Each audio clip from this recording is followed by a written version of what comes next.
জল্লাদ শাহজাহানের বাসায়। জল্লাদ শাহজাহানের নাকি অনেক বেশি জোর, তাই তার ইন্টারভিউ নেওয়ার জন্য ওর বাসায় যাচ্ছে। দেখা যাক, সামনের দিকে আগাইতে থাকি। তার মুখের কথা শোনার জন্য যাচ্ছি আর কি। ওই থেকে যাচ্ছেন সেটা ম্যাম। যাচ্ছি এখন, বর্তমানে আমি আছি মালিবাগ। এখন যাব তার বাসায়। তার বাসার অ্যাড্রেসটা বলবো না, কারণ আমার মতো আরও যারা আছেন সবাই তার বাসায় ভিড় করতে পারেন, এই কারণে সিক্রেট রাখতেছি।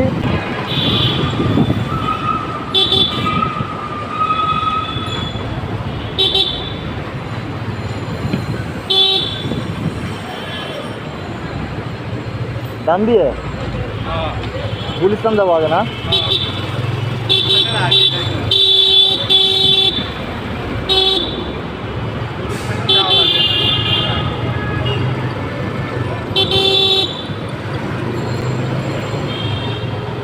ওইখানে কিন্তু আমি বাবুবাজার ব্রিজ পার হইয়া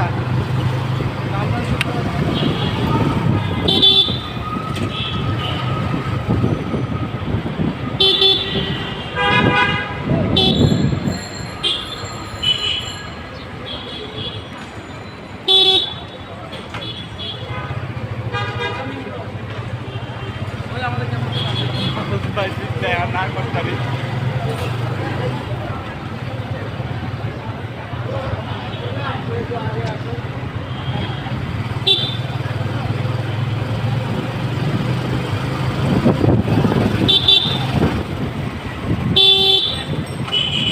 জল্লাদ শাহজাহানকে যদি না পাই, হ্যাঁ, তাহলে ওর বইয়ের কাছে চলে যাবো। হয় ফাতেমার কাছে চলে যাবো। ওর বইয়ের নাম কি ফাতেমা না? ফাতেমার কাছে চলে যাবো। ওইখানে গিয়ে ওর বউয়ের ইন্টারভিউ নিব।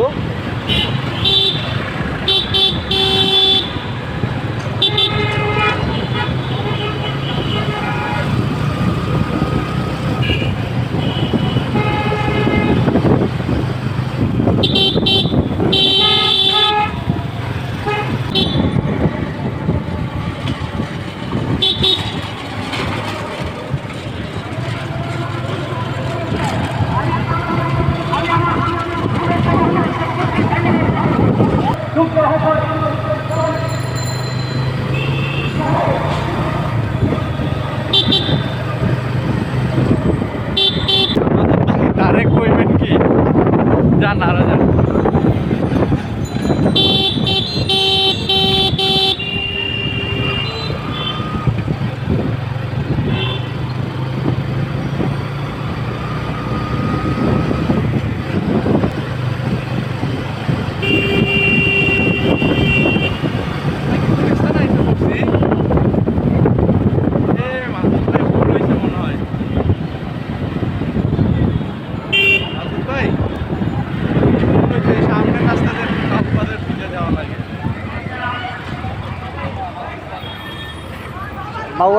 First May international workers day, তাই আজকে এই ইন্টারন্যাশনাল ওয়ার্কার্স ডে উপলক্ষে, শ্রমিক দিবস উপলক্ষে র্যালি বের হচ্ছে, যার কারণে গুলিস্তানে স্বাভাবিকভাবে প্রচণ্ড জ্যাম বলতে তাদের যে র্যালিটা বের করতেছে, মানে এই সময়ে সবাই এসে জড়ো হচ্ছে, তারপরে এখান থেকে সবাই র্যালি নিয়ে যে কোনো একদিকে যাবে।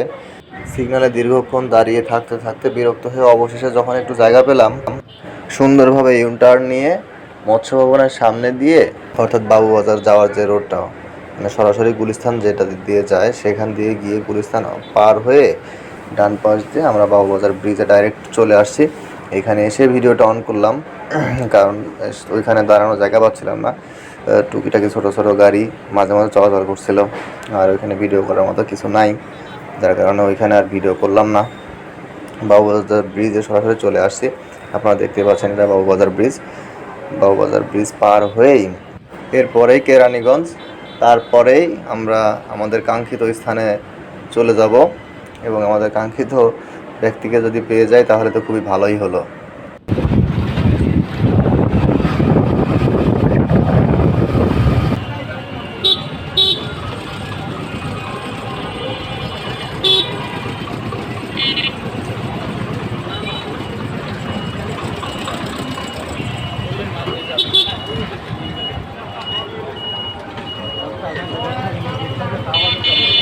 চলে আসছি শাহজাহানের এলাকায়, এখন তাকে খুঁজতেছি। বিভিন্ন মানুষজনকে জিজ্ঞাসা করলাম, এখন পর্যন্ত তার সন্ধান মিলে নাই। তবে সে যেই এলাকায় থাকে বা এই আশেপাশে থাকে এটুকু আমরা শিওর হয়েছি মানুষকে জিজ্ঞাসাবাদের মাধ্যমে। দেখা যাক তাকে খুঁজে পেতে কতক্ষণ সময় লাগে আর আমরা কতটুকুই বা সার্থক হই। তার মুখের দুইটা কথা শোনার জন্য কতটা পথ অতিক্রম করে আসলাম, যদি ব্যর্থ হই তাহলে মনটা খুবই খারাপ হয়ে যাবে। তবে এখনও আশাহত নই।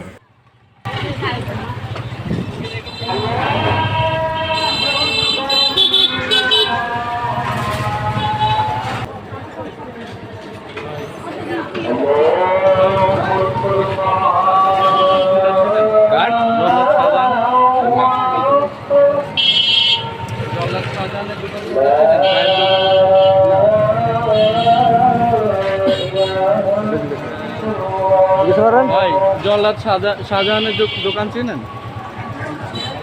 হ্যাঁ, ছাইড়া দিছে। বাসা কোনটা? বাসা ছেড়ে দিছে।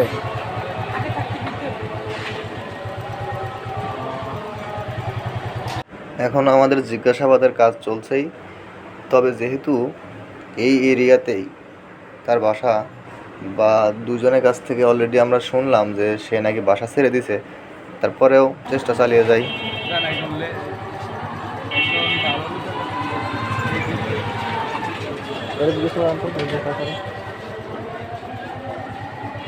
অবশেষে তার সন্ধান পেলাম যে এই গলিতেই সে থাকে। এখন তার বাসা খুঁজতে হবে, তার বাসা ছিল কোনটা বা বাসা কোনটা, সে এখন কোথায় আছে সেটা খুঁজতেছি।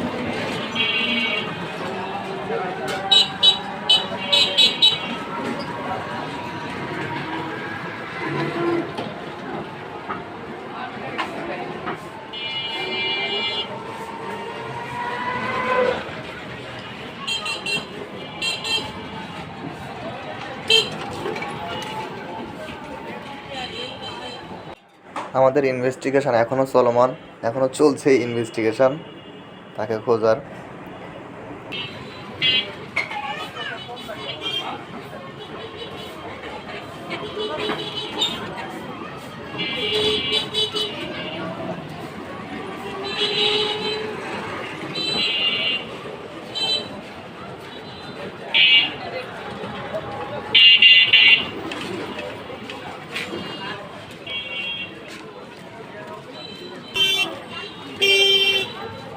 কি বলে?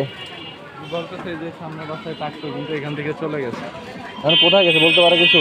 তো না, এটা আমি বলতে পারিনি। আমি কইছি নাম্বার টাম্বার নেওয়া যাবে, ব্যবস্থা করা যাবে? কই না, আমার কাছে তো নাই, আমি কইতে পারবো না। ওর দোকানে গেলে দোকানের নাম্বার ছিল। দোকান কোনটা ওর জিজ্ঞাসা করেন তো। ওই যে ওই গল্লি আছে না, ওইদিকে যে গল্লিটা গেছে, হ্যাঁ, ওই সাইডে ওই যে দিক থেকে ভিতরে এদিকে কি কোনো গল্লি আছে না? আমি তো দেখে আসি সামনে গিয়ে। জিজ্ঞাসা করেন কাউকে যে ভেতরে ওর দোকান কোনটা, এটা জিজ্ঞাসা করেন। অবশেষে তার দোকানের অ্যাড্রেসটা পেলাম। এই ছিল তার দোকান, এই দোকানে সে বসতো। তবে এখন শাটার নামানো, সে দোকান ছেড়ে দিয়ে চলে গেছে এই গলির ভেতরে। উদ্দেশ্যটা ব্যর্থ হলো, ওনাকে পাইলাম না। উনি আগে যে বাসায় ছিল কেরানীগঞ্জের, সেই বাসায় এখন উনি নাই। উনি এই বাসা ছেড়ে দিয়ে চলে গেছে। উনি যে বাসায় ছিল সেই বাসার ঠিকানাটা অনেক কষ্ট করে কালেক্ট করছে, বিভিন্ন ভিডিও দেখে, বিভিন্ন জায়গায় সার্চ দিয়ে, ইউটিউবে সার্চ দিয়ে, তারপরে গুগলে সার্চ দিয়ে, কিন্তু পাইলাম না। তো অবশেষে একটা ভিডিওতে আমি ওনার অ্যাড্রেসটা পেলাম। ভিডিওর অ্যাড্রেসটা পাওয়ার পরে ওনার বাসায় গেলাম, অ্যাড্রেসটা নিয়ে আশেপাশের মানুষজনকে জিজ্ঞাসা করলাম উনি কোন বাসায় থাকতো। সবাই বলে যে ওনাকে চিনে না, অনেকেই বলে যে চিনে না। কিছু মানুষ বললো যে তারা চিনে। তো তার বাসার যে অ্যাড্রেসটা দিল সেইখানে গেলাম, যাওয়ার পরে দেখি উনি বাসায় নাই। বাসার মালিককে জিজ্ঞাসা করলাম, উনি বলে বাসায় নাই। এখন উনি চলে গেছে অন্য জায়গায়। বিয়ের পরে যে ঝামেলা শুরু হয়েছে, ঝামেলা শুরু হওয়ার পর থেকেই উনি আর বাসায় থাকে না। ওনার বউ আগে চলে গেছে, তারপরে যখন ঝামেলা হয়েছে, ঝামেলার পরে তখন উনি চলে গেছে। একটু আগে কোক খেয়ে নেই। তো ওনার বউ যখন চলে গেছে তার কিছুদিন পরে উনি বাসা ছেড়ে দিয়েছে। তারপরে দোকানটাও ছেড়ে দিচ্ছে, দেওয়ার পরে এখানে নাকি দোকান ভাড়া বাকি আছে। তো এখন অন্য জায়গায় চলে গেছে, অন্য জায়গার অ্যাড্রেস যদি নতুন করে পাই তখন আমি যাওয়ার জন্য চেষ্টা করবো। আর ওনার সাথে আসলে কন্ট্যাক্ট করার কোনো ওয়ে নাই। এখানে কেউ ওনার নাম্বারটা দিতে পারলো না। এমনকি বাড়িওয়ালা বললো যে ওনার কন্ট্যাক্ট নাম্বারটা বাড়িওয়ালার কাছে নাই। যার কারণে ওনার সাথে দেখা করা আমাদের সম্ভব হচ্ছে না। আজকের মিশন আমাদের ব্যর্থ। চেক করো।